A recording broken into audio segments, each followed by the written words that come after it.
My name is Hannah, and today we're interviewing Andrea.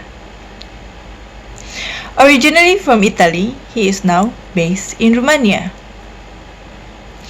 Andrea is the CFO of a leading manufacturer of Telecom cable system. Today he gives us his view on key trends, particularly in supply chain management as we emerge into post-pandemic world. This podcast channel is about you, successful international entrepreneurs, successful expats, successful investors. Sponsored by HCJ.tax.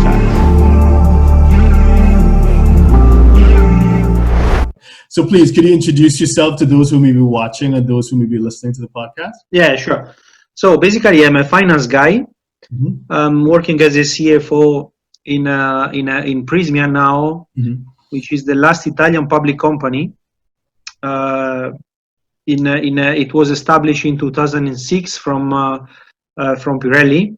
There were a kind of spin-off from the original Pirelli company, let's say, the one which is producing tires. We are producing cables, both energy cables and Telecom One. Here, I'm working outside Italy since 2009, and I am back in Romania again since June 2018. Here, the company is quite big. We have a revenue of around 350 million euro. Of course, is a cost plus company. Means that we have factories here. We are producing wires, producing, selling intercompany channel with a kind of markup. This is why we always have a financial and fiscal issue, because we set the markup as lower as possible here, local, and then somewhere else, some commercial guys find a gold mine and make the profit for the company. Of course, it's always like that, I think. I'm leading a team of 10 people, all Romanian. I work very well with Romanian guys. I also can speak Romanian. I'm here with my family. I have two children. One of them was born in Singapore on November 3rd, 2017. Locally, Romania was not affected so much by the COVID issue. Okay, that's good to know. Why? Because of a simple reason. Because in around February, somewhere in February, a lot of Romanians working outside the country suddenly come back, scared. You can imagine there is in Romania there are 18 million people, and more than 6 million Romanians working outside the country. Wow. Okay, they call this diaspora. Means a lot of people escaped from Romania in the past after the revolution. They suddenly came back. Of course, some of them was infected. But the good point is that in Romania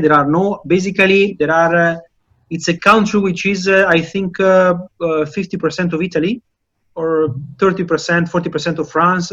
In the west, in the east part of Europe, is one of the biggest country. Right. But the good point for the pandemic point of view is that there are no roads, no streets, very few highways. Wow. So if you discover some infected people, you can isolate very well. And from this point of view, we were not the last 3 years and a half in Asia. I think it was the best experience in my life. Wow. Especially in Singapore. My family was based in Singapore. I was quite used to travel all around the region in the Southeast Asian countries. I know very well. I love Malaysia. I love Indonesia. I love Vietnam, Myanmar. They are very much more different than European countries. Of course, from each other. Very different cultures, but each country has different peculiarities, which are very nice from my point of view. You can speak with the people; they are very friendly, and especially Singapore is a before the COVID was an international hub. Multicultural environment. Now let's see how will go in the next future after the COVID issue. I've been many times in China. Well, actually, let's stay with that point, because I think that's an interesting point you raised.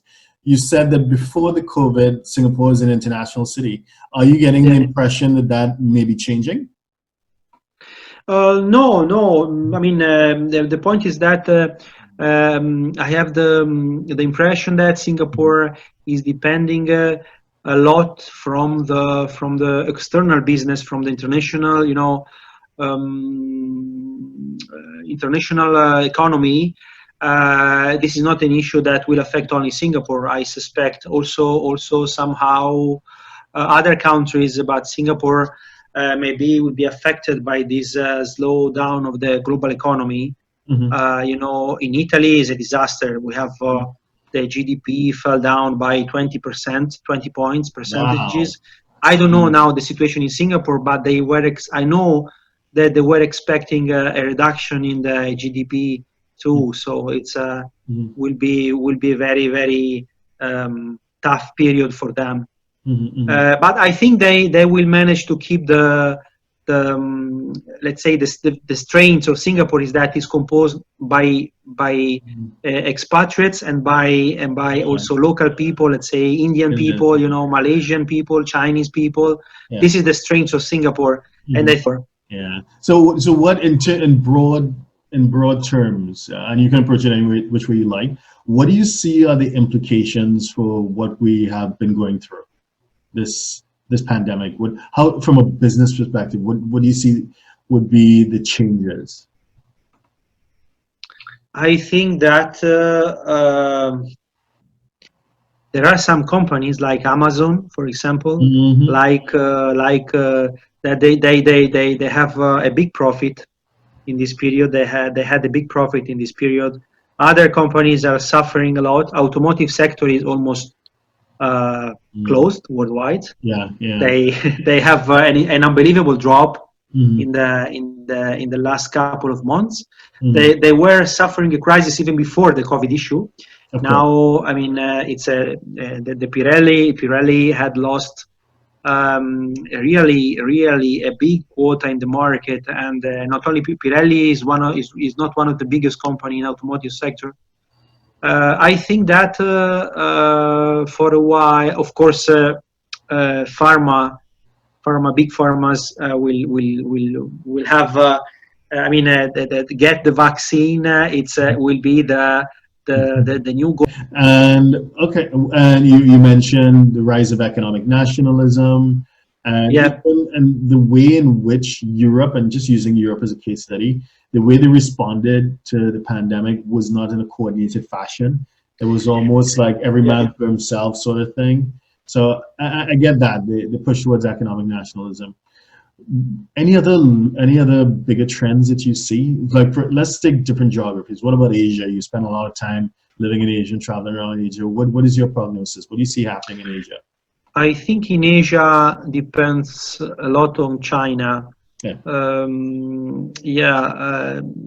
China is like the sun, and all the other countries are planets or something. This is the reality. The region of which were affected at the beginning from the for the virus was the most developed region in terms of industry of China. Wuhan region, the center of there is also a factory nearby of Pirelli factory.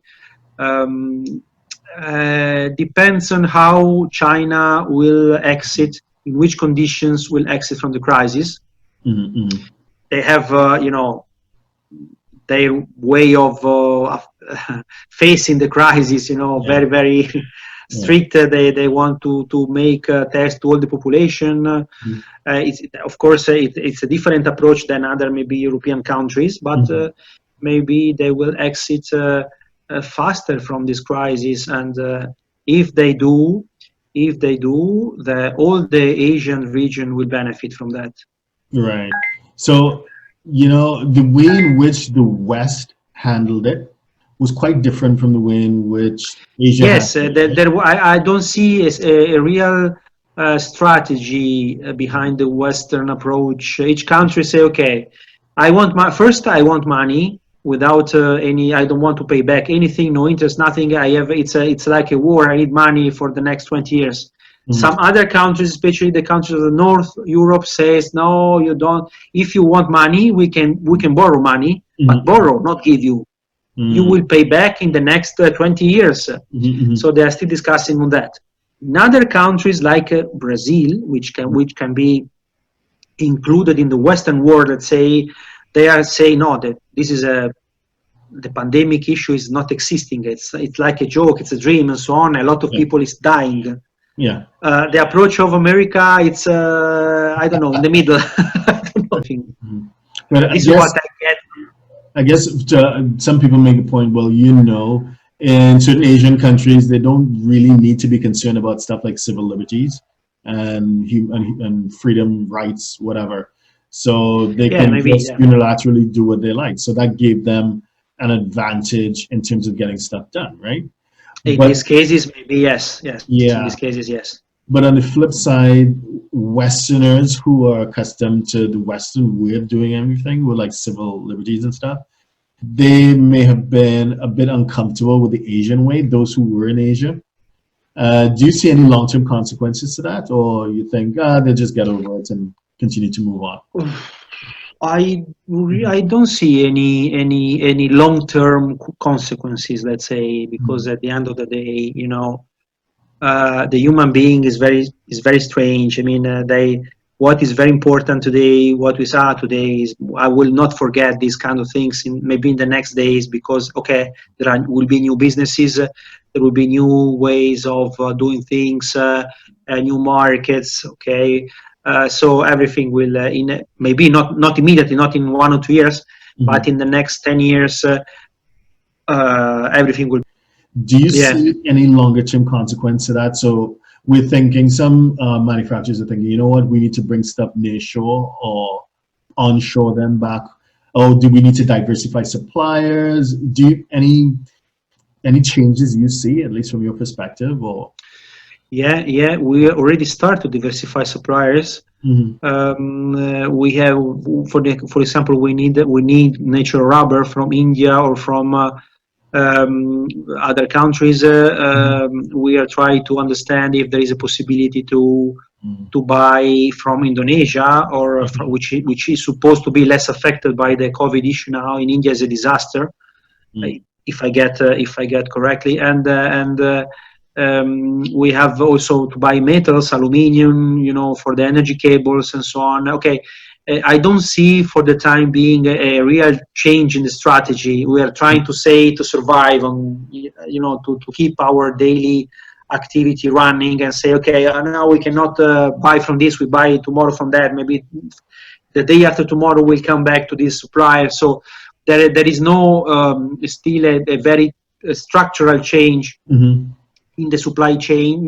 Maybe what I've noticed is an increase in transportation tariffs, because some companies say, my drivers doesn't want to go in Italy, for example, or if maybe I can push them, but they want more money.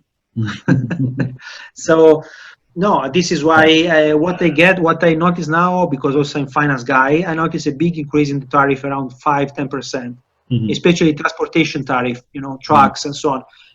In Italy, they at a certain point, they were only on the highways. There were only truck drivers delivering foods, basic things, basic services. Now, of course, manufacturing is not, let's say, a vital system.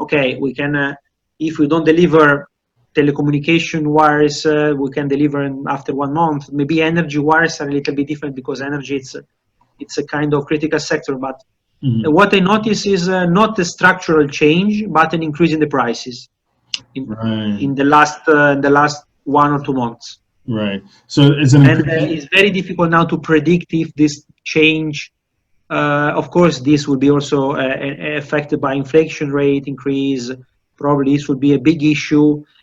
Probably we didn't see until now the worst scenario in the economy. Let's see around September, October, about the prices, or about some companies which are in the middle of nowhere now, very very close to bankrupt. They also have to buy things at a very high price. So maybe we didn't see the bottom until now. Yeah, you know, that creates a real pressure on margins, I would think, because yes, the cost may be going up, and also if you're looking at diversifying suppliers, the reason why I would imagine you had a specific supplier in a specific country because he was the most cost effective. So now, absolutely. if you're diversifying away from him, then you're necessarily looking at a less efficient solution. So your cost will continue. So I have to produce. So I have to buy. Okay, I accept to buy 5% more to increase my purchase price by 5% and to give 5% of my money more to the supplier. But I have from the other side to increase my prices by 5% because I cannot remain with the loss in my tummy. So let's see until when and which should be the acceptance level of the market of these price increases. Yeah, because at the same time we're saying that there's been economic contraction in most countries. Exactly. So, some people is lost the job. Okay. So now we are in a spiral, and let's see when and if we can stop. This is why I'm saying that maybe now is not the worst. Let's see in a couple of months. Right. Maybe before the end of the year, we will see the real worst consequences of the pandemic issue, independently from the fact that they got the vaccine or they start having less cases, whatever. Like, from economic point of view, we are still going. You know. And in the midst of all this, we have Brexit, and we have the European Union itself. This is not its finest moment. It's not the most stable moment. I have a very good friend of mine that is working it's a Romanian guy working in England. Yeah. In a transportation company. He's saying to me all the times that they didn't realize what they did. Yeah, probably. Yeah. They didn't. Had the perception of what they were doing, something like that. Now they are understanding what is the meaning of the Brexit. Now the Britain understand what they did. The unintended consequences.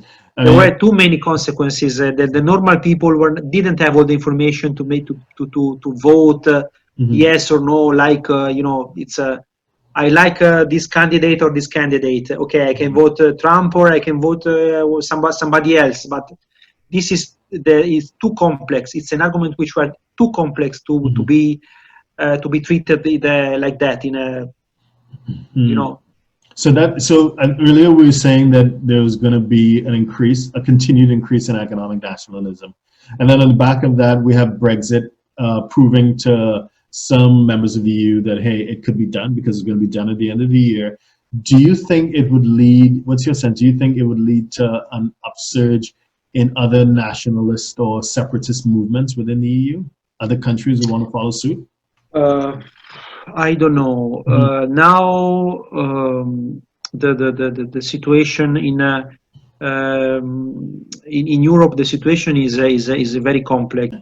Well, thanks for sharing your insights, especially on your thoughts on the impact of this supply chain disruption that we're feeling, and your thoughts on what's going on in Europe right now. I think giving that insider perspective is quite helpful. So good luck, and I hope that your next stop in your expat journey is an enjoyable one and would be less chaotic than this chapter let's hope so. has been. And let's hope so. Thank you very much. Thank you very much. Thank you very much, Derren. Have a nice day.